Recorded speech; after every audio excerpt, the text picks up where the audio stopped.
Hola, muy buenos días a todos y todas. Bienvenidos, bienvenidas a este webinar que hemos titulado Derechos y protección de riesgos laborales en el empleo del hogar y de los cuidados.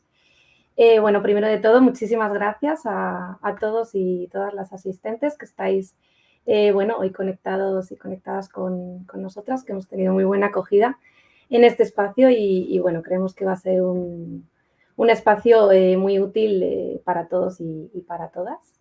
Me presento, mi nombre es Estela Aguirre Sánchez de Hato y, bueno, soy responsable del proyecto Esenciales, proyecto por el reconocimiento del empleo del hogar y de los cuidados en la Federación de Mujeres Progresistas.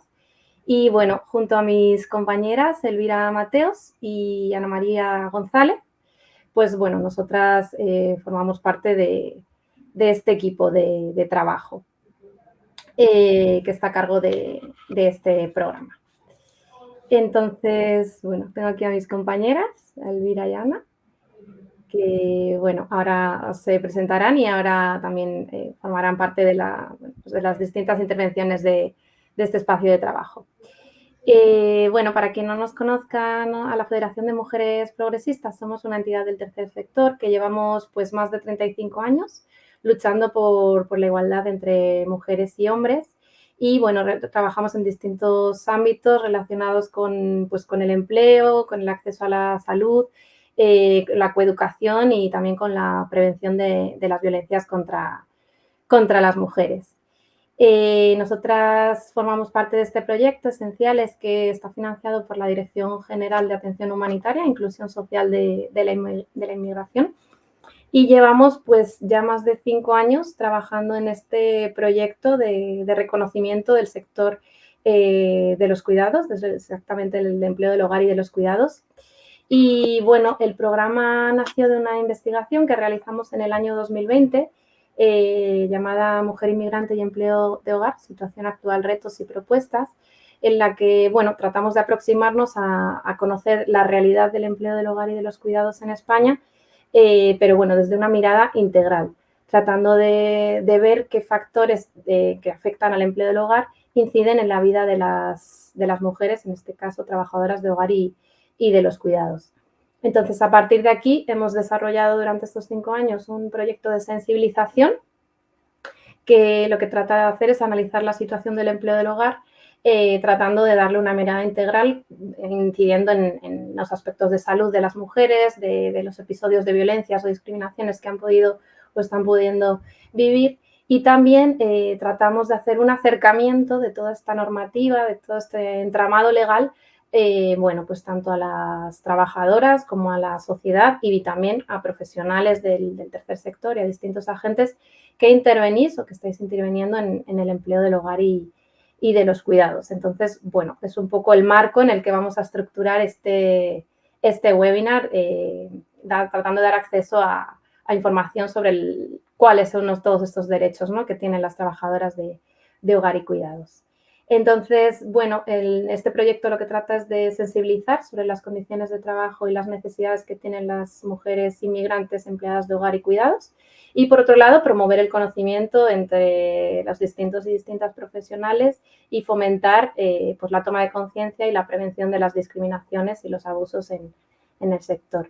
Este año hemos llevado a cabo varias actividades, talleres, hemos tenido este ciclo de webinars, que este es el segundo, tuvimos un primero en mayo sobre salud y traeremos también distintas acciones de formación, que bueno, todo esto os lo podremos hacer llegar por correo electrónico. Así que, bueno, sin más, simplemente comentar que hemos enmarcado este webinar por el Día Internacional de los Cuidados, que es mañana, 29 de octubre, y bueno, pues un poco para dar un espacio, un reconocimiento a este sector de trabajo que es el sustento de los cuidados en España y que, bueno, realmente creemos que se merece un reconocimiento y también un acceso a toda esta información legal, ¿no? Al final, conociendo los derechos, pues podemos hacer cumplirlos y garantizarlos para las trabajadoras del hogar y de los cuidados. Así que, bueno, sin más, voy a dar paso a Elvira, que va a presentar a la ponente que tenemos hoy invitada. Muchas gracias. Gracias, Estela. Bueno, gracias a todas y a todos por asistir a este webinar, que nos hace mucha ilusión poder hacer porque consideramos muy urgente este tema. Y yo voy a comentaros un poco cuál va a ser la estructura de la sesión y después voy a pasar a presentar a nuestra ponente. En primer lugar, bueno, deciros que más o menos la ponencia por parte de Teresa va a durar aproximadamente 1 hora. Y después va a haber una segunda parte de preguntas que serán respondidas por ella. Entonces, ¿cómo vamos a recopilar esas preguntas? Tenéis acceso a una sección de comentarios en la pantalla y ahí podéis volcarlas y después las vamos a ir guardando para lanzarlas después en bloques en esa segunda parte. En ese sentido, no os preocupéis si vuestra pregunta al lanzarla no aparece en la pantalla porque irá a ese bloque y el equipo técnico la está guardando. Está más o menos previsto que cerremos el webinar a la 1, pero recordaros que antes de irnos os vamos a enviar un formulario que también veréis en pantalla, un forms de evaluación de esta actividad que os pedimos por favor que cumplimentéis antes de iros. Entonces, bueno, pues sin más voy a pasar a presentar a Teresa, a nuestra ponente, a Teresa Ramos Antuñano, que es abogada laboralista especializada en igualdad de género y la cual lleva más de 20 años de experiencia en el sector. Ha trabajado en conflictos colectivos estatales para el sindicato CGT y ante la Audiencia Nacional y también como formadora en cuestiones sindicales y de igualdad. En particular, también está especializada en planes de igualdad y protocolos de acoso por razón de sexo y acoso sexual. Por otro lado, también es asesora jurídica, siempre con perspectiva de género, en el espacio de igualdad Elena Arnedo de Madrid y ha participado también en la elaboración y redacción de materiales, boletines, guías jurídicas en relación con estas cuestiones, con los derechos laborales y con la igualdad. En este momento, Teresa se encuentra iniciando un nuevo proyecto profesional de una consultoría jurídica que se llama Iniciativas de Justicia Transformadora. Y bueno, pues creemos que es la mejor para aportarnos en este momento en esta cuestión. Así que nada, te doy paso, te doy gracias por estar aquí, Teresa, y encantada de escucharte. Muy bien, muchísimas gracias, Elvira. Gracias a todas, gracias a la Federación de Mujeres Progresistas y al Proyecto Esenciales. Sin duda, un proyecto fundamental en el trabajo doméstico para seguir avanzando en las conquistas de derechos que efectivamente se están dando muy poco a poco. Pues para esta formación vamos a utilizar una presentación, Dani, cuando quieras, muchas gracias. Una presentación pues que se os podrá facilitar. He querido que en este material se incluya determinadas, pues la estructura de la novedad de este reglamento, bien, y que sirva a su vez como un material de formación para consulta y para tener con los conocimientos, los contenidos principales a mano. Pues en esta hora, ¿vale? Me voy a apuntar un poco la hora para que no irme, de todas formas me podéis ir indicando. Y vamos a abordar esta formación a través de 3 cuestiones, ¿vale? Tres pilares en el índice. Avanzo un poco, como recapitulo un poco el resumen, ¿no?, de lo que vamos a abordar en esta formación, y después daremos lugar, como bien han dicho, al debate, la participación, y así me podréis complementar, preguntar, corregir, ya que entiendo que también las asistentes aquí tienen mucho que decir en diferentes dimensiones, no solo profesionales, sino también asociaciones de las trabajadoras, etcétera. Pues en primer lugar, una pequeña introducción sobre qué estamos hablando cuando hablamos del trabajo doméstico. ¿A qué nos referimos, ¿no? Como ejemplo claro de sistema normativo que esclaviza, que legaliza la esclavitud y que encubre determinadas discriminaciones, no solo de género, sino de raza, origen y de edad también. Y que poco a poco se va avanzando, ya que iremos viendo pequeños detalles que la normativa internacional ha promovido, ha acuciado, ha forzado como mejoras a través de la legislación española, ¿no? Y todavía seguimos en eso, en la presente formación, que trata sobre salud laboral, una deuda histórica, ¿no?, en relación al trabajo doméstico. En esa introducción pequeña finalizaremos con unos pequeños datos que nos ponen encima de la mesa como un puzzle de qué estamos hablando también, ¿no? De qué mujer estamos hablando, qué porcentaje, migrantes, los trabajos que están dados de alta en la seguridad social, los que están sumergidos, fraudulentos, ¿no? Ya que una de las cuestiones del trabajo doméstico es que el sistema normativo es efectivamente, como hemos visto, una relación laboral especial, pero no solo hay una desigualdad en relación al régimen general, sino que también muchos de estos trabajos se encuentran fuera, ¿no?, del sistema legal y se encuentran en B o sumergidos o fraudulentos.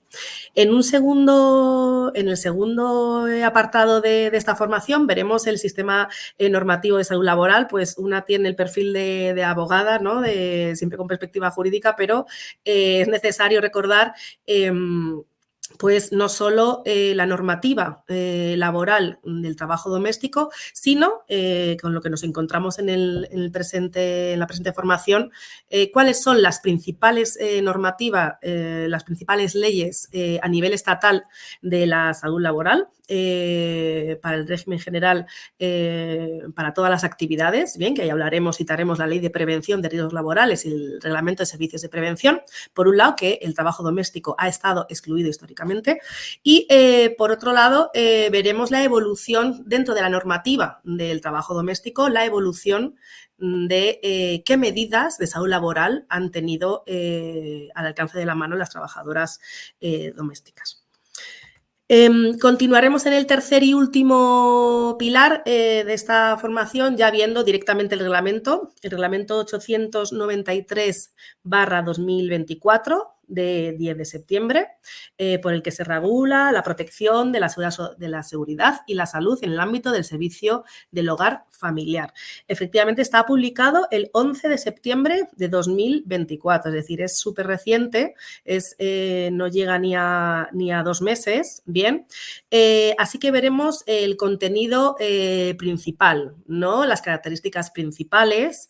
Pues avanzamos que tiene este reglamento que pretende desarrollar las medidas eficaces de la salud laboral del trabajo doméstico se concreta en 8 artículos, 7 disposiciones adicionales y 5 disposiciones finales. Ese es el articulado efectivamente breve en el que se desarrolla las obligaciones y los derechos en este campo.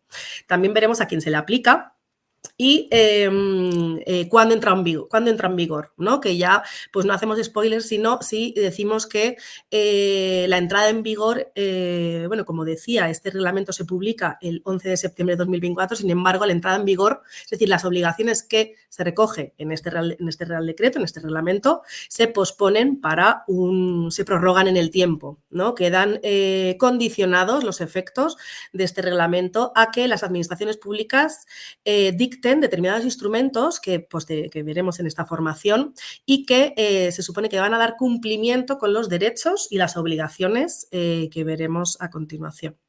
Pues el reglamento lo que veremos también es los derechos de las trabajadoras y las obligaciones del empleador y finalmente acabaremos con unas breves conclusiones. Bien, así que nada, comenzamos sin mayor dilación por una pequeña introducción, ¿no? Que comentábamos que el trabajo doméstico, como ejemplo paradigmático, ¿no? de un sistema normativo que de facto legaliza pues una situación absolutamente feminizada, absolutamente precarizada, de unos trabajos que han sido asociados tradicionalmente a las mujeres, han sido invisibilizados y no remunerados y que teniendo en cuenta el acceso de las mujeres al mercado laboral, pues alguien tenía que cuidar, ¿no? Y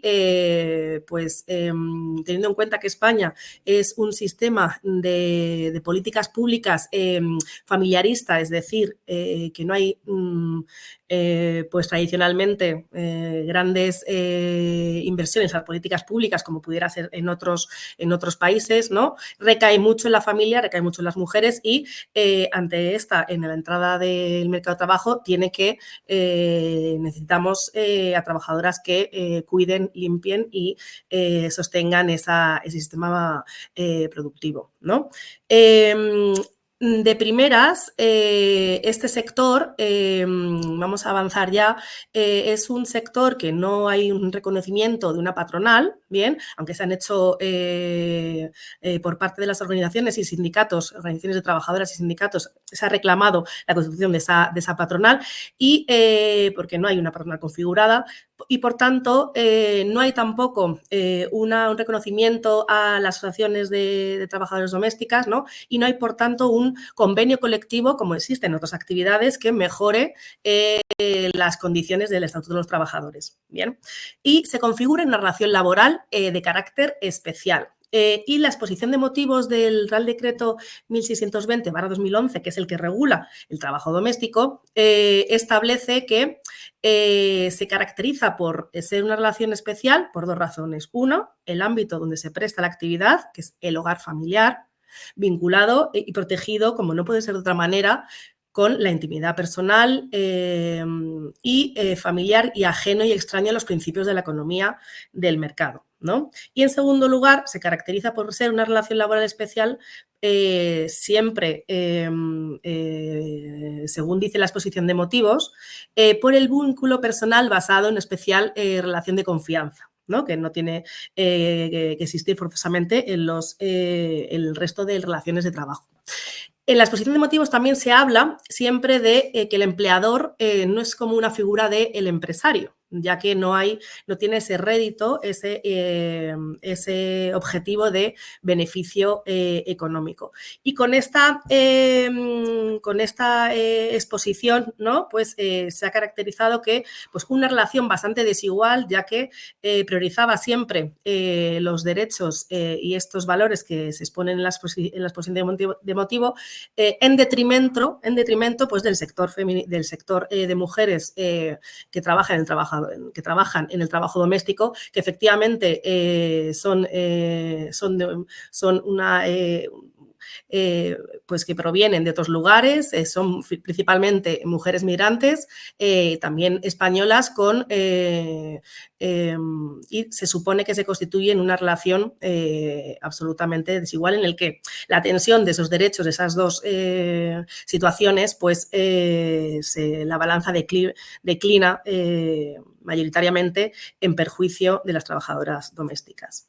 La normativa laboral estatal que regula el trabajo doméstico es el Real Decreto 1620/2011 y la Ley 27/2011, que establece también como la equiparación progresiva del sistema de cotización de las empleadas de hogar. Actualmente las condiciones laborales siguen siendo diferentes el régimen laboral especial al régimen general del resto de actividades, como por ejemplo pues la indemnización del despido disciplinario cuando es improcedente, que en el régimen general es de 33 días, 45 antes de la reforma laboral de febrero de 2012. Sin embargo, la actual regulación de trabajo doméstico lo establece en 20 días y también existe otra figura, que es el desistimiento, que en el régimen general pues no existe.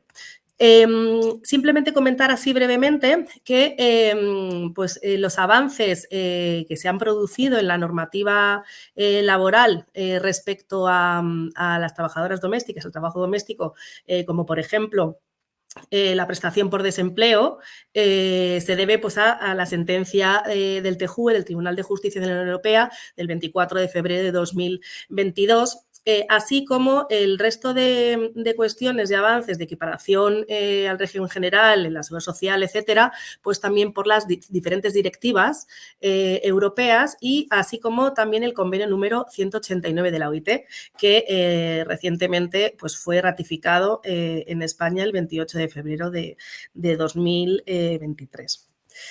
Y para ver un poco ese mapa que decíamos del trabajo doméstico, actualmente en 2023 pues hay dadas de alta en el régimen laboral especial de trabajo doméstico 376.100 personas y, sin embargo, la OIT establece que a nivel mundial 1 de cada 4 están trabajando en situación irregular. Y en España hay que establecer que, por un lado, son los datos que hemos dicho de cotización a la seguridad social, que son los 376.000, pero, sin embargo, el 36%, aparte de esos 376.000, corresponde a trabajo sumergido.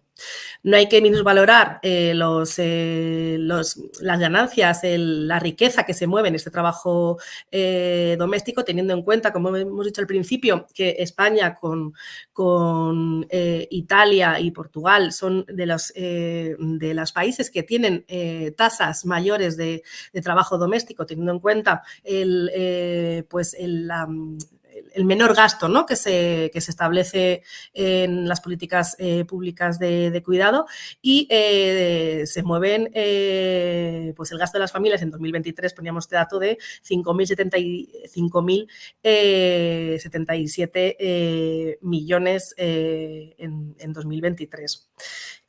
Por otro lado, es claro que estamos hablando de un sector feminizado, de un sector que el 95% es de mujeres y que el 44,8% del 100% son personas migradas, por lo cual estamos hablando en una cuestión de género, no solo de género, sino también fundamentalmente de raza. Y dicho esto, vamos ahora a abordar, dejamos a un lado la introducción, bien, vamos a abordar en este segundo punto el sistema normativo de salud laboral, ¿no? ¿Qué es lo que pasa? ¿Qué es lo que ha pasado hasta ahora con la salud laboral? Bien, por un lado vamos a empezar diciendo que la normativa principal de la Ley de Prevención, las leyes principales de la salud laboral en España es la Ley de Prevención de Riesgos Laborales, la 31/1995, y el Real Decreto 39 /97, por el que se aprueba el reglamento de los servicios de prevención. Normalmente el trabajo doméstico se encuentra excluido de estas dos normativas principales. Bien. Es decir, que si tú estás en un centro de trabajo, ¿no?, de cualquiera, de abogada, de limpieza, de lo que sea, pues a ti te amparan este tipo de leyes, la Ley de Prevención de Riesgos Laborales y el Reglamento de Servicios de Prevención. Y también nos encontramos otros numerosos reales decretos de 1997 en el que se regulan los diferentes tipos de riesgos, así como distinguiendo las diferentes actividades, ¿no? De hecho, se caracteriza el sistema normativo de salud laboral, se caracteriza por ser un sistema normativo muy extenso y también muy técnico, porque regula, pues, los diferentes riesgos pues, de seguridad, de higiene y ergonómicos que se llevan a cabo en cada una de las actividades, ¿no? En la Ley de Prevención de Riesgos es donde se establece pues las obligaciones, ¿no?, de las empresas, de los empleadores en cuanto a hacer una evaluación inicial de riesgos laborales, establecer medidas de prevención y adoptar un plan de prevención, ¿no?, que ese siempre nunca es estático y se tiene que mover y siempre se tiene que mover porque, claro, los riesgos no se eliminan de un día para otro, ¿no? Entonces hay que ver si las medidas que has adoptado pues son suficientes y que están cumpliendo con sus objetivos, ¿no? Ahí establece, pues, los principios de la prevención preventiva y los servicios de prevención, ¿no?, en el que se distinguen diferentes, ¿no? Dependiendo de las actividades y de los riesgos, pues puede ser el propio empleador o trabajadores designados o tener un servicio propio, ajeno o mancomunado, ¿no? Hablo un poco del contenido principal de la Ley de Prevención porque después este reglamento lo hará propio, ¿vale? Y lo adaptará al trabajo doméstico, ¿no? Y es necesario también ver qué es lo que existe para el régimen general, ¿bien? Para el régimen general y qué existe y qué han regulado para el trabajo doméstico. Pues por otro lado, como decía, no solo está en la Ley de Prevención del 95, sino el Real Decreto 39/97, por el que se aprueba el Reglamento de los Servicios de Prevención, que como buen reglamento pues desarrolla la evaluación de riesgos, la planificación de la actividad preventiva, desarrolla también los servicios de prevención, así como otras cuestiones. Y, pues, como he dicho antes, el sistema normativo del trabajo doméstico estaba excluido de esa ley de prevención, no se le aplicaba esa ley de prevención, ese reglamento de los servicios de prevención, y vamos a ver qué ha pasado hasta ahora, ¿no? ¿Cuál era la relación entre el trabajo doméstico y ese derecho a tener protección en el empleo, ¿no? El artículo 14 de la Ley de Prevención dice que toda persona trabajadora tiene derecho a gozar de medidas eficaces en su centro de trabajo y en consecuencia ese derecho conlleva una correlativa obligación de la empresa, del empleador, en llevar a cabo medidas eficaces, ¿vale? Es una de las obligaciones por parte de las empresas, de los empleadores. En ese sentido, el Real Decreto 1620/2011, que es el que regula actualmente el sistema de derechos del trabajo doméstico, establecía en su día, en su artículo 7.2, que el empleador está obligado a cuidar de que el trabajo del empleado del hogar se realice en las debidas condiciones de seguridad y salud. La expresión era obligado a cuidar, ¿vale? Es decir, y posteriormente no había ningún desarrollo que llenara de contenido ese obligado a cuidar, ¿no? Obviamente esta expresión es absolutamente paternalista, insuficiente y no suponía a efectos prácticos una obligación concreta para el empleador en ese ámbito de derecho a la salud, ¿vale? Derecho a la salud laboral. Posteriormente, en el sistema normativo del trabajo doméstico, en el Real Decreto Legislativo 16/2022, incorporaba una disposición adicional a la Ley de Prevención que establecía que las personas trabajadoras tienen derecho a una protección eficaz en materia de seguridad y salud en el trabajo, especialmente en el ámbito de la prevención de la violencia contra las mujeres, teniendo en cuenta las características específicas del trabajo doméstico, en los términos y con las garantías que se prevén reglamentariamente a fin de asegurar su salud y seguridad. Es decir, que aquí sí se establecía un derecho de las personas trabajadoras a una protección eficaz, en materia de seguridad y salud, y ya se citaba una de las cuestiones fundamentales que ocurrían dentro de las casas y que en esa situación de desigualdad se pueden producir violencias machistas, acoso sexual o agresiones sexuales, ¿no? Entonces, aquí iba un poco más allá, pero lo dependía, como muchos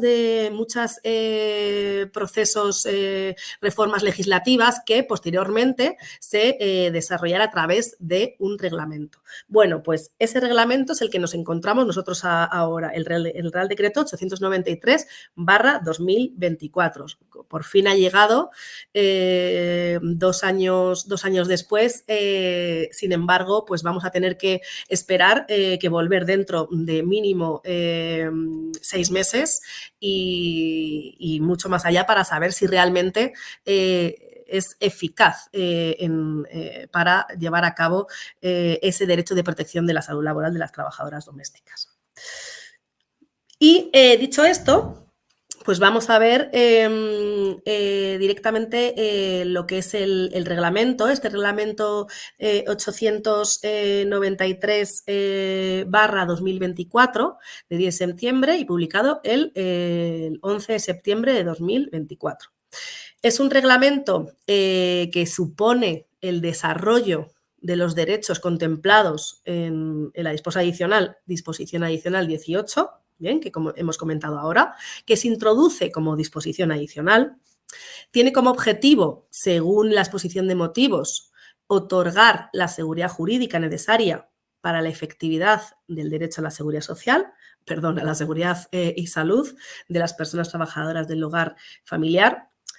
Lo primero que hay que decir es que efectivamente establece como lamentablemente, pues siguiendo un poco la estela, ¿no?, de esa relación laboral especial, establece un sistema de protección de salud laboral diferenciado a través del reglamento. Es decir, no se incorpora, no establece, no se incluye dentro del ámbito de aplicación tanto de la ley de prevención como del reglamento, como pudiera haber sido, aún excluyendo determinadas cuestiones, ¿no? Pero no se incluye en el ámbito de afectación de la ley de prevención, sino que establece un sistema ad hoc a través de este reglamento, ¿no? Que decíamos que consta de 8 artículos y 7 disposiciones adicionales y 5 disposiciones finales.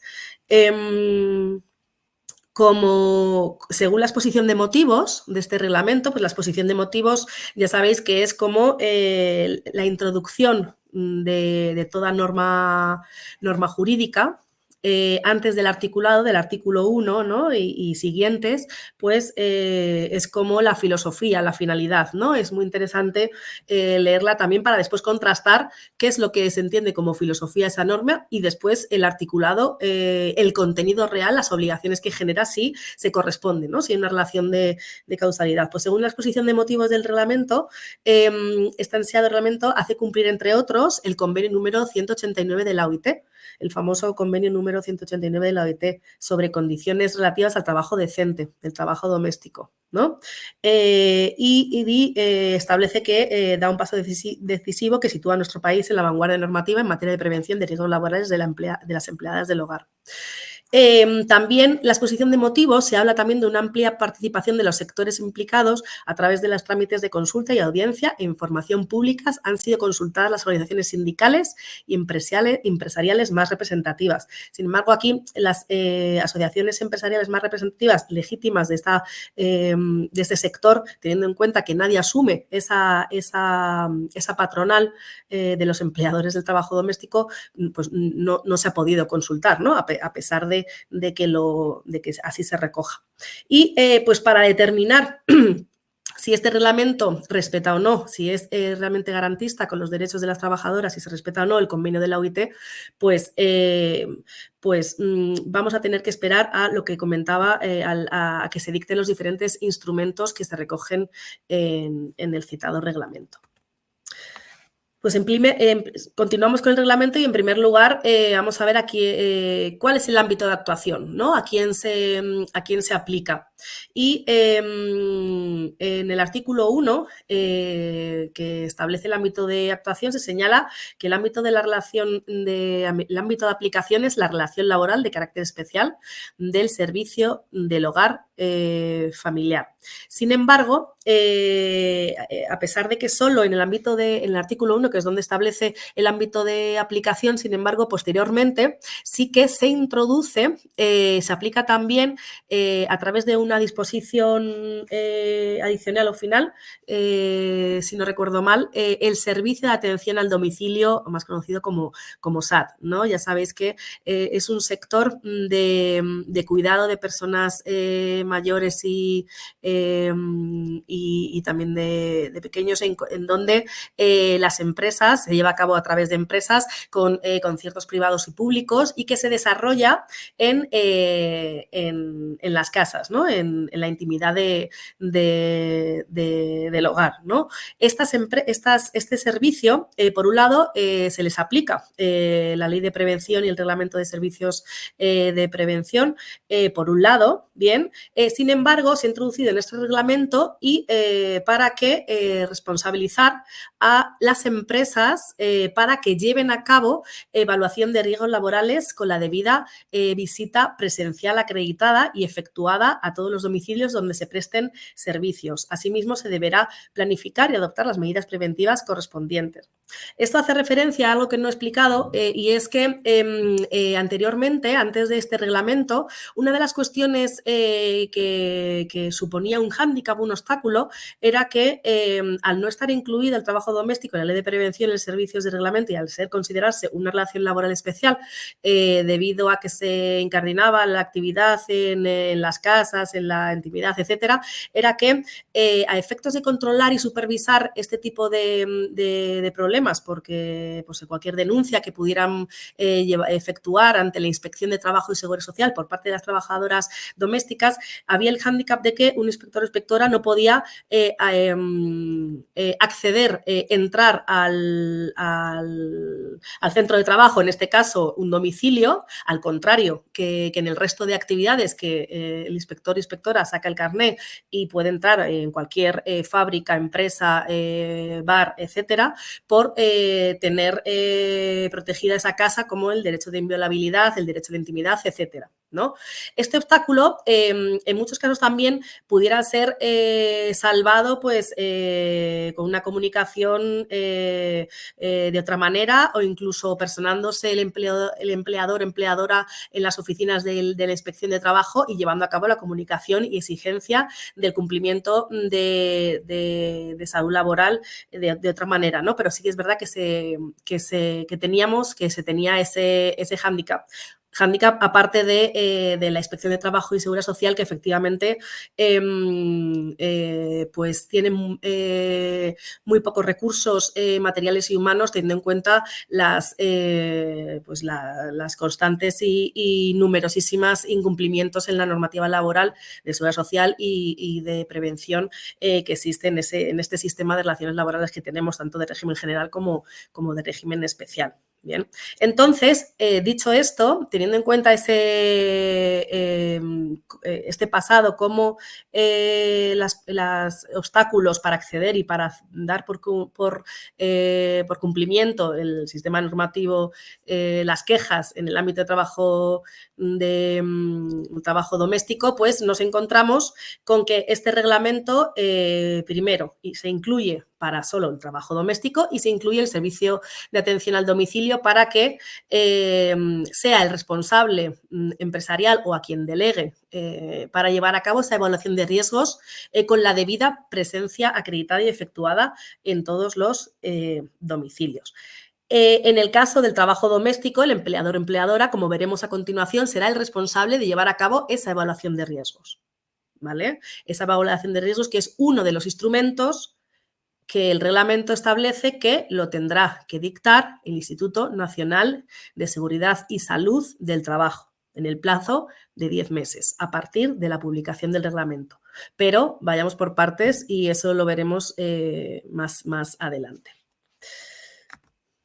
Bueno, pues ¿cuándo entra en vigor? Pues en este caso no coincide la fecha de publicación con la fecha de entrada en vigor, ya que la fecha de publicación en el BOE es el 11 de septiembre de 2024. Sin embargo, las disposiciones finales en la última, la disposición adicional quinta, se titula la entrada en vigor, ¿no? Casi todas las normas y reglamentos en sus últimas disposiciones se establece la entrada en vigor, ¿no? Que pudiera ser al día siguiente, ¿no? Que es lo habitual, salvo determinadas cuestiones que se prorrogan en el tiempo, ¿no?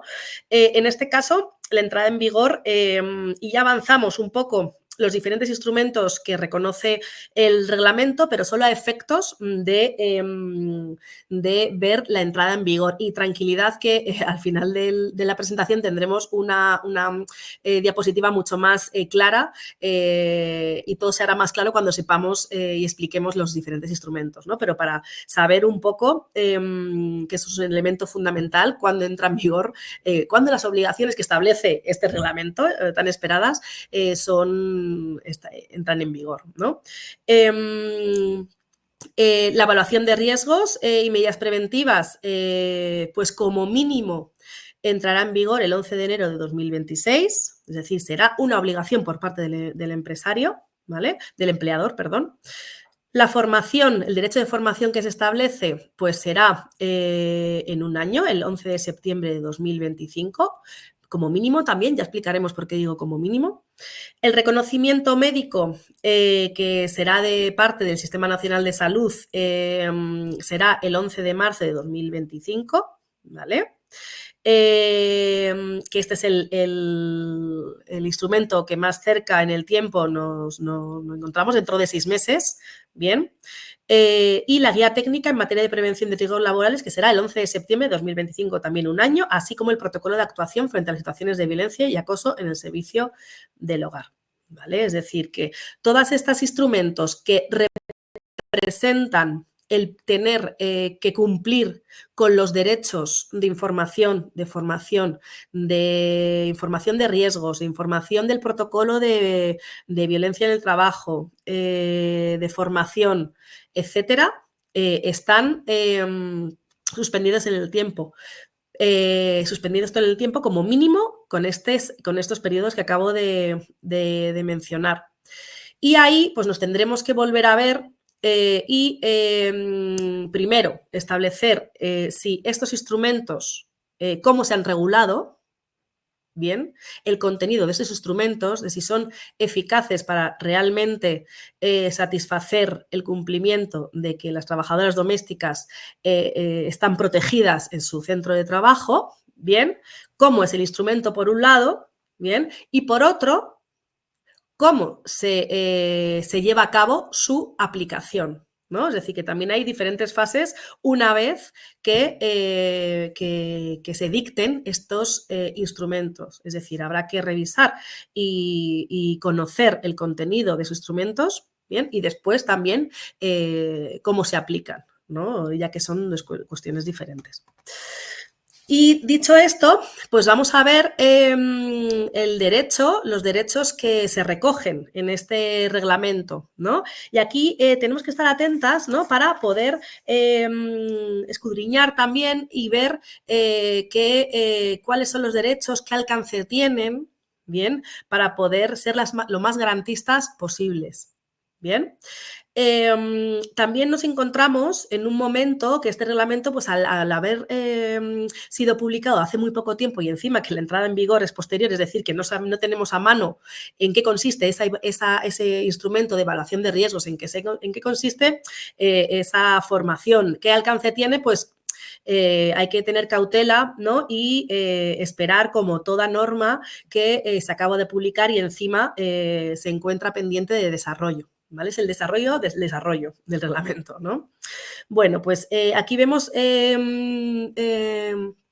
una especie de resumen sobre los diferentes derechos de las trabajadoras domésticas. Si me permitís un segundito. Muy bien. Pues empezamos con el derecho de protección a los riesgos laborales, ¿no? Se define con un derecho de protección a los riesgos laborales, es decir, que cualquier tipo de riesgo se tendrá que analizar, que evaluar, ¿vale? Y teniendo en cuenta los principios preventivos que se establece en la ley de prevención, pues habrá que primero eliminarlos, después, si no se puede eliminar, se tienen que reducir. Y si todavía se mantienen, aunque parcialmente, se deberán de establecer medidas de prevención, que primero son las de naturaleza colectiva, y si no cumplen su función ya iremos a las individuales, y si no se cumple su función iremos a los EPIs, a los equipos de protección individual, ¿vale? Después también tenemos los derechos de información, participación y formación, ¿vale? Que veremos. Estos son derechos que se regulan inicialmente en la ley de prevención y que han sido cogidos, que han sido adaptados a este reglamento de trabajo doméstico. También se tiene el derecho a llevar a cabo las medidas oportunas ante riesgos graves e inminentes, ¿vale? Esta es una expresión jurídica indeterminada que se recoge en la ley de prevención y que también se adapta al trabajo doméstico, ¿bien?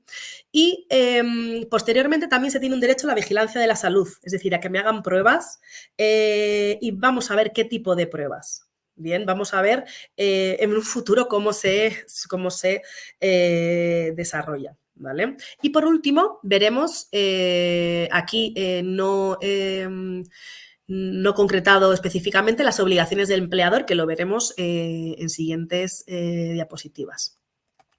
Pues empezamos con la protección, derecho a la protección de los riesgos laborales, derecho a una protección eficaz en materia de seguridad y salud en el trabajo, recogido en el artículo 2.1 del reglamento. Y, como decía al inicio, supone, esto lo copia de la ley de prevención del artículo 14, que supone la existencia de un correlativo deber del empleador de protección de las personas trabajadoradoras. ¿Vale? Es decir, un derecho que tengo como persona trabajadora que supone un correlativo obligación al empresario, al empleador, de otorgar protección eficaz en el ámbito laboral. En ese sentido, el desarrollo de ese derecho a una protección eficaz, pues son los derechos que hemos visto anteriormente, ¿no? La información de riesgos, que esto va a derivar en la evaluación de riesgos, ¿bien? La evaluación de riesgos lo tiene que llevar a cabo el empleador, porque yo tengo derecho también a informarme de cuáles son mis riesgos en mi centro de trabajo. Derecho a la formación, ¿bien? Y participación, es decir, ser interlocutora, ¿bien? En participar en la mejora de las protecciones, de las medidas eficaces para la salud laboral, teniendo en cuenta mis riesgos. Bien, teniendo en cuenta que la persona trabajadora es la mayor interesada, es la protagonista y es también la que va a saber en muchos de los casos cómo se puede mejorar esas medidas de prevención y de protección, ¿no? Y que se tiene que contar con ella, ya que es la responsable, la que sabe sobre la actividad que está desarrollando. También, como veíamos, derecho a la paralización de la actividad en caso de riesgo grave inminente, que veremos a continuación, y derecho a la vigilancia de su estado de salud. Esos son los derechos que se tienen en el reglamento y que se encuentran postergados con los plazos que hemos dicho anteriormente. Asimismo, ese derecho de protección eficaz conlleva que el empleador facilite a la trabajadora documentalmente, ¿vale? Ojo, es fundamental esta cuestión cuando entre en vigor, que tenemos derecho a que nos documenten todo este tipo de cuestiones, bien, por escrito, y que se documenten los riesgos para la seguridad y salud que desempeñan a través, será, de la evaluación de riesgos laborales, que me documenten las medidas de protección y prevención aplicables a dichos riesgos, bien, y que me permitan la participación, es decir, derecho a efectuar propuestas a la persona empleadora dirigidas a la mejora de los niveles de protección de la seguridad y salud, bien. Por otro lado, se establece de forma un poquito más desarrollada el derecho a recibir una formación en materia preventiva en el momento de su contratación. Que esa formación es formación única, a pesar de ser varios empleadores. Sí que es verdad que esto va a suponer que el primero va a suponer que sea responsable en mayor medida que el resto, ¿no? Pero lo establece así el reglamento. Formación única a pesar de varios empleadores, salvo cuando uno de ellos haya riesgos excepcionales que se deberá de dar formación complementaria.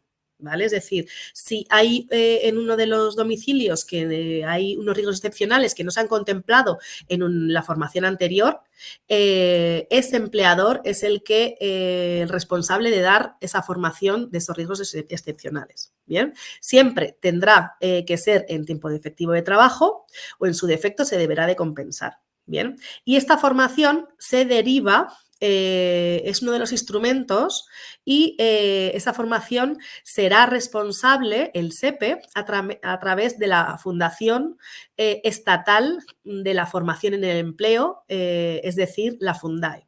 Bien, ojo, la Fundae a través del SEPE en el plazo, por cierto, de 6 meses, de un año, ¿vale? Será el responsable de facilitar esa formación, pero solo una formación genérica. Cuando haya riesgos excepcionales y no estén incluidos en esa formación, será el empleador el responsable de llevarlo a cabo. Bien, es decir, que cuando veamos esa formación dentro de un año y veamos que no están, hay que ver qué riesgos, cuál es el contenido de esa formación y si hay riesgos excepcionales que no se cubren, será el responsable el empleador, ¿vale?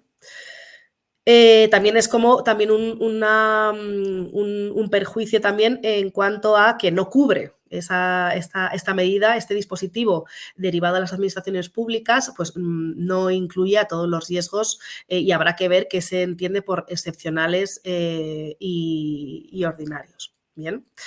Y curiosamente, en este paquete de derechos de información, formación, participación, etcétera, no se recoge la consulta de los trabajadores del artículo 33 de la Ley de Prevención que se reconocía, ¿no? en la ley principal.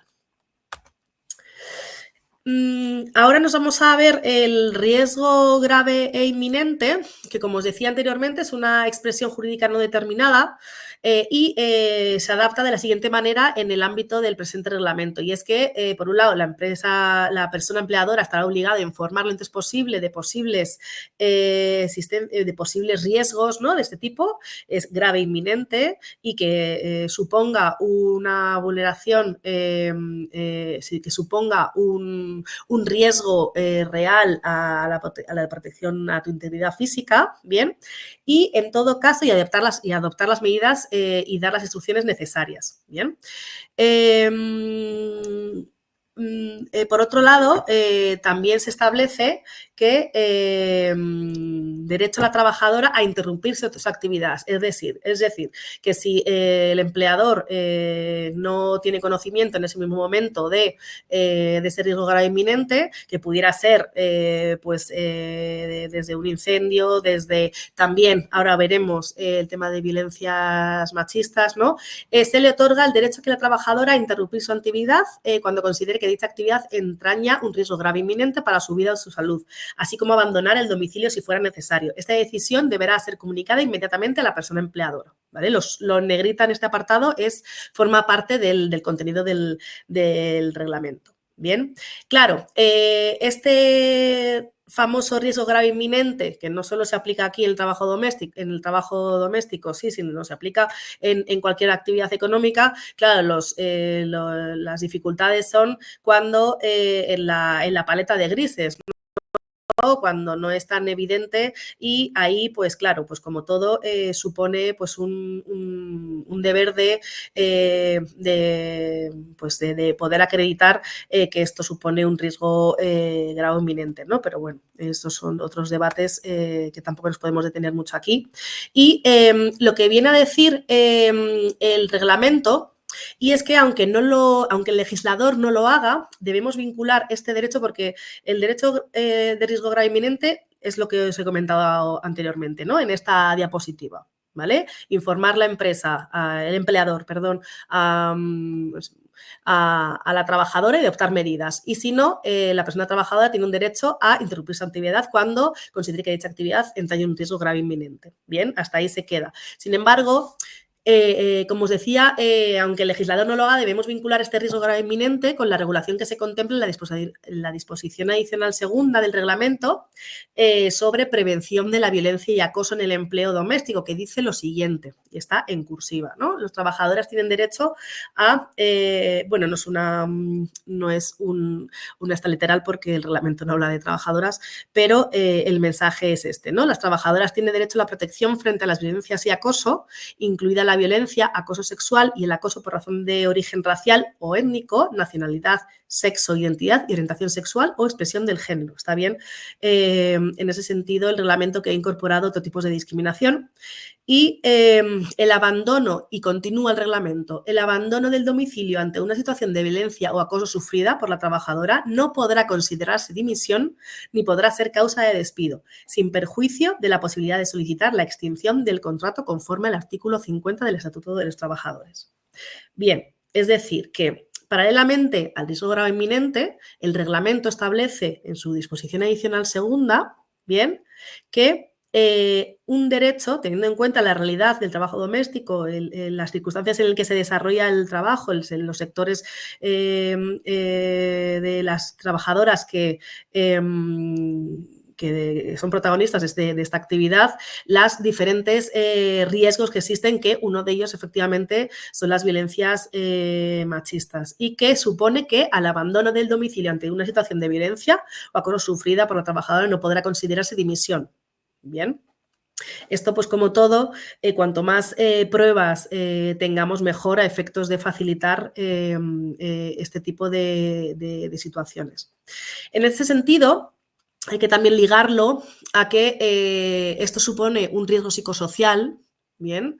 Y, sin embargo, este reglamento, que es una de las cuestiones también que se ha podido mejorar, no modifica el Real Decreto de las enfermedades profesionales, el Real Decreto 1299/2006, por la que se aprueba el cuadro de enfermedades profesionales. Ya sabéis que en las bajas hay dos tipos, contingencias comunes y contingencias profesionales, ¿no?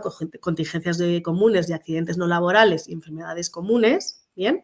Y contingencias profesionales de accidentes de trabajo y enfermedad profesional que tienen que ver con tu desarrollo, con tu jornada y con tu tipo de actividad, ¿no? Entonces, accidente de trabajo es cuando ocurre dentro de la jornada o in itinere, al ir o al volver, y la baja de contingencias profesionales también está en las enfermedades profesionales, que es a través de un Real Decreto y que han de estar reguladas, ¿no? Se tienen que incluir expresamente, ¿no? Y este reglamento pues no modifica este Real Decreto, por lo tanto en eso nos quedamos como estamos, ¿vale?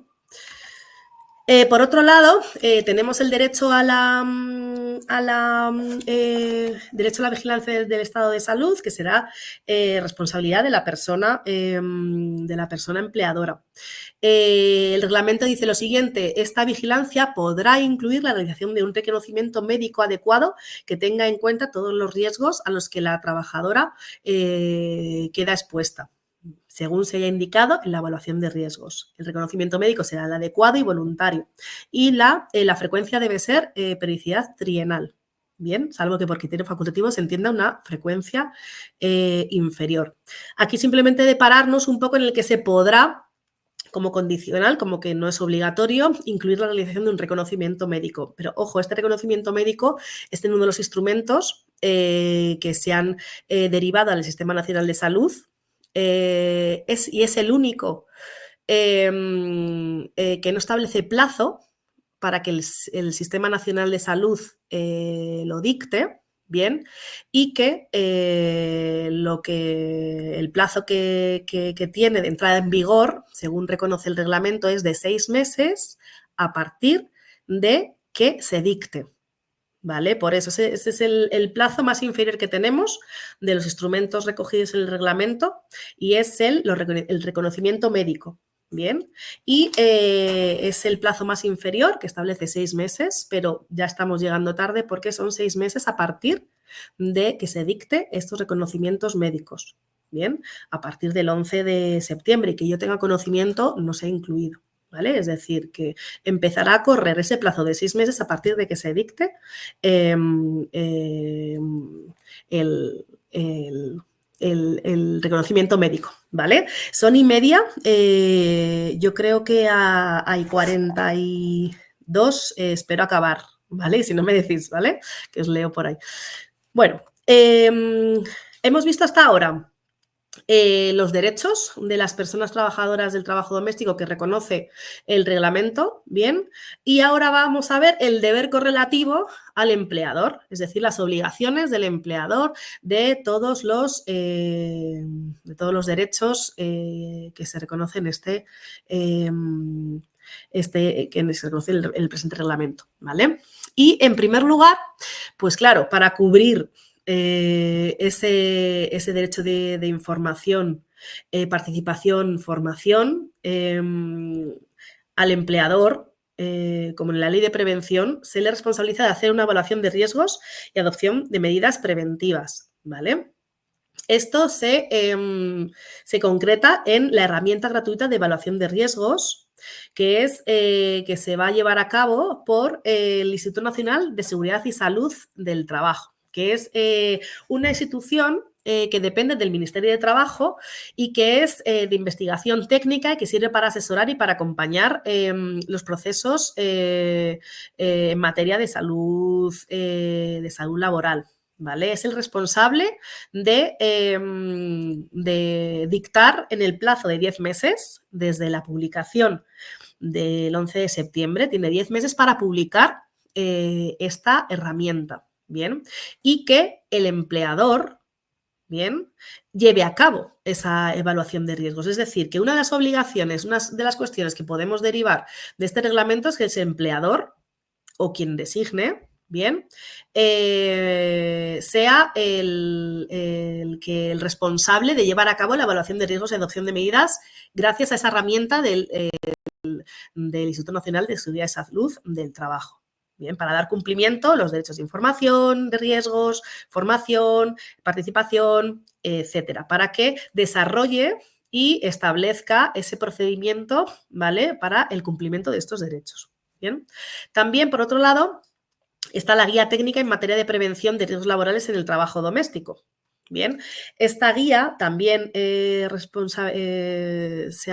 tiene que dictar el Instituto Nacional de Seguridad y Salud del Trabajo. Bien, se dictará en el plazo de 1 año, ¿vale? Y por eso hablábamos de mínimos, bien, porque la herramienta gratuita de evaluación de riesgos entrará en vigor, es decir, será obligación para el empleador cuando transcurra 6 meses desde que se dicte, ¿vale? La herramienta de evaluación son 10 meses desde que se dicte, pero en todo caso lo que hay que ver es que será obligatoria a los 6 meses desde que se dicte, pero no sabemos si se va a hacer en ese plazo de 10 meses, porque después ojalá que sí, y si no, pues será 6 meses después, ¿vale? La guía técnica en materia de prevención tiene plazo de 1 año, bien. Continuamos con las obligaciones, ¿no?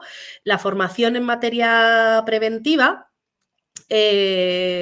como os he dicho anteriormente, la que establece única en el primer empleador, que es que se remite al SEPE, a la FUNDA, la Fundación Estatal de Formación en el Empleo. Bien. Y que en este caso la formación será 6 meses después de que se dicte, que también son 6, así que sería 1 año, ¿vale? Mínimo 1 año. La prevención de la violencia y el acoso establece también en una disposición adicional o final, establece este derecho que veíamos antes, ¿no? De protección ante las violencias machistas, y que no se entenderá como baja voluntaria en caso de que se pueda producir acoso y agresiones que suponga un atentado a la integridad física y psíquica, ¿no? de la trabajadora, y también se deriva en que el Ministerio de Trabajo tiene que dictar un protocolo para saber qué procedimiento actuar en el caso de que se produzcan este tipo de situaciones. Y esto será 1 año, el 11 de septiembre de 2025. Por otro lado, la relación de reconocimientos médicos por el Sistema Nacional de Salud, que lo hemos dicho anteriormente, y que no establece plazos, es decir, que entrará en vigor a los 6 meses desde que se dicte. Bien. Y vamos a continuar viendo el resto de cuestiones, ¿vale? Hemos visto aquí los 5 dispositivos, instrumentos que se derivan a las administraciones competentes y que cada una tiene un plazo determinado. Bien, al final tendréis una plantilla que está aclaratoria sobre el tema.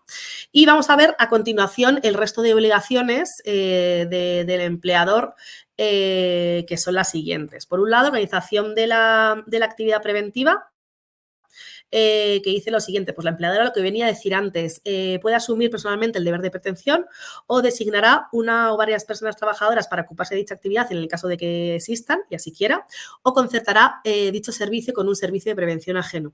En este sentido, el sector de la prevención, de las empresas de prevención, va a suponer pues que se les abra una línea de negocio interesante, porque ya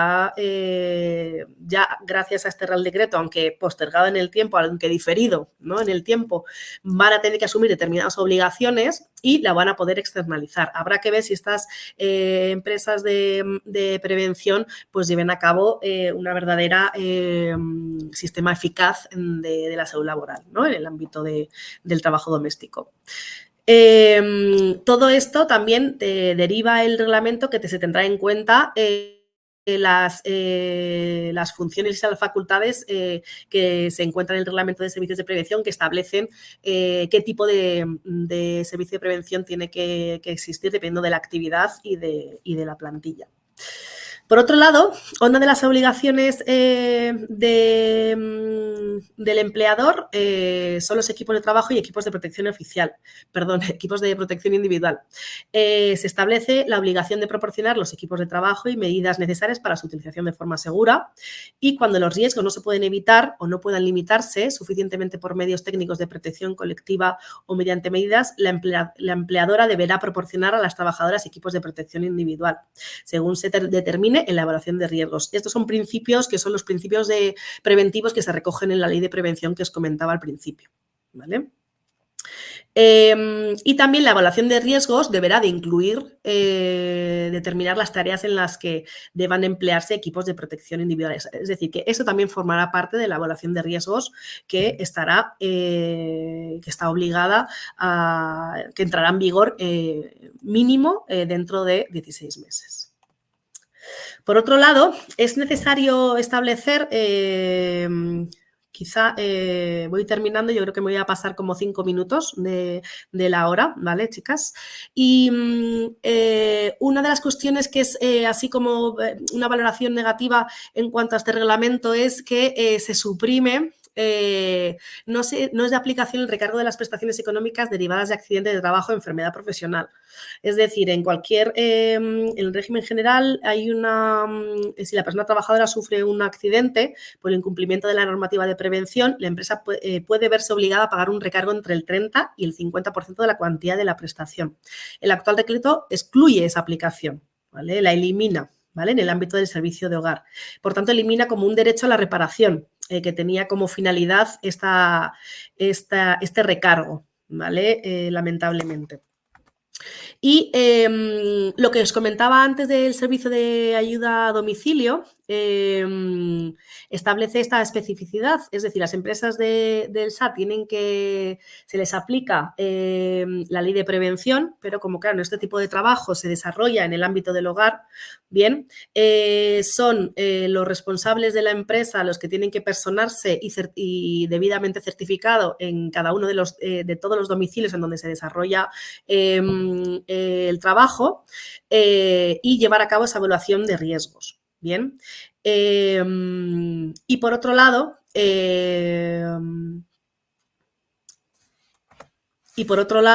de cara a llevar a cabo las medidas preventivas resultantes de esa evaluación, pues se establecen, pues que se cita, ¿no?, en el propio reglamento que estas medidas preventivas técnicas y organizativas, entre otras las siguientes, deberán ser consultadas con las delegadas y delegados de prevención, ¿vale? Porque ahí sí que hay elecciones sindicales, la representación unitaria, y hay delegados de prevención. En el trabajo doméstico no lo hay. Cuando sea necesario la introducción de modificaciones en el domicilio de determinados medios para favorecer, para disminuir los riesgos y para adoptar como medidas preventivas, se necesitará el consentimiento de las personas titulares del domicilio, ya que suponen una modificación en el propio domicilio. Asimismo, las medidas preventivas adoptadas serán objeto de un control periódico que permita comprobar su efectividad. Es decir, la evaluación de riesgos determina los riesgos, concreta los riesgos, y esto es aplicable no solo al SAT, sino al resto del trabajo doméstico, ¿no?, y en general, ¿no? Se deben de adoptar medidas preventivas y medidas correctoras cuando no se suprime totalmente los riesgos. Estas medidas preventivas y correctoras tienen que ser revisadas, ser evaluadas con determinados control periódico para determinar si sirven para comprobar su efectividad de cara a la prevención y disminuir efectivamente y cumplir con la función de eliminar o al menos disminuir los riesgos, ¿no? Que efectivamente en estos sectores del trabajo doméstico, pues no solo es la violencia machista, sino por riesgos tóxicos de los productos químicos y riesgos ergonómicos, ¿no?, especialmente los dorsolumbares y los ergonómicos, ¿vale? Bueno, pues dicho esto, aquí tenéis lo que os comentaba de la entrada en vigor de los diferentes instrumentos. No me voy a parar, ¿vale?, porque ya vamos justas, pero simplemente recordar los 5 instrumentos que se derivan a la administración competente para que se dicten y así cumplir con los derechos de las personas trabajadoras y las obligaciones del empleador. Bien, la evaluación de riesgos, la guía técnica en materia de prevención de riesgos laborales en el trabajo doméstico, la formación, el reconocimiento médico y el protocolo de actuación frente a las situaciones de violencia y acoso en el servicio del hogar familiar. ¿De acuerdo? Y dicho esto, vamos a, rápidamente, Ana María, no, vente para acá si quieres y ya tardo. Vamos allá, sí. Eso es, ya vamos, yo voy terminando, ¿vale? Muy brevemente, si me permitís 2 minutos o ¿cómo lo hacemos? Sí, perfecto. Cierra y nos queda un ratito y ya verás cómo podemos responder todas las cuestiones del chat. Vamos allá. Vale, perfecto. Pues nada, voy a lo fundamental. El reglamento, como os he dicho, simplemente para saber si efectivamente es un reglamento eficaz para la salud laboral en el trabajo doméstico, tenemos que esperar a la incorporación de los diferentes instrumentos. Bien. es decir, que dependen de desarrollos normativos de las administraciones competentes y ahí tendremos que ver cómo se ha llevado a cabo, cómo es ese instrumento en sí y cómo se aplica. ¿Vale? Como decía, los servicios de prevención, el sistema de organización de los sistemas preventivos, el empleador va a poder externalizar. Vamos a ver si ese sector empresarial, cómo se lleva a cabo esas actividades, si realmente supone un beneficio garantista en el derecho de las trabajadoras. Y así, a efectos también de valoración, pues en este reglamento no se reconoce el derecho a la consulta de las trabajadoras, se ha eliminado el recargo de las prestaciones en caso de accidente, cuando no hay, cuando existe un incumplimiento de medidas preventivas, no se aplica en este sector. Para finalizar, pues la disposición adicional séptima no ha supuesto ningún incremento del gasto público y eso ya sabemos lo que quiere decir que a la hora de llevar a cabo mejores propuestas y mejores reformas en cuanto a las reformas que estamos viendo. Así que yo creo que por mi parte seguimos en el debate.